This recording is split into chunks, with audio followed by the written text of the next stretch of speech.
And our truth has been there for so long, and you know, like you said, there's only so much you can do. And while there's a niche of people that love our truths, I think everybody loves our truth. But there's a niche that will like, I gotta watch our truth on the television. I gotta see him. But how many WWE fans are going to say, "Oh, our truth's on"? Now I'm watching. Now Yeah. now and that's the difference, right? As lovable as somebody is, it comes down to how are they moving the needle once they're on the television or on a pay per view, and how much merchandise I sell them. That's what wrestling comes down to. 100%. Do they sell tickets? Right? That's how you decide who a champion is.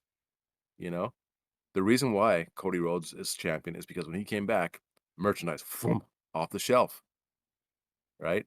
Tickets were being sold. People wanted to come see him. That's why you make someone a champion. That's why Hogan was a champion for so long. Why Warrior was a champion. Why Brett got handed it.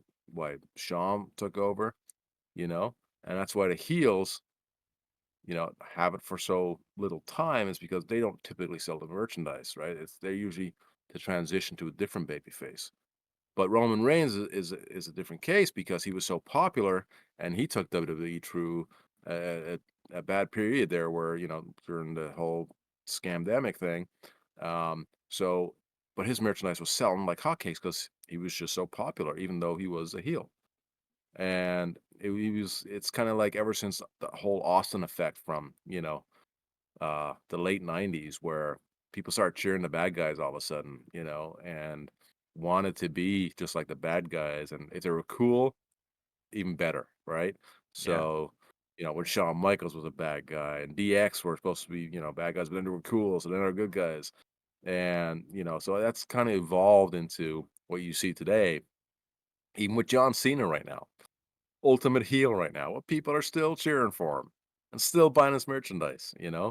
So that's why, he'll remain at the top till he goes out the door.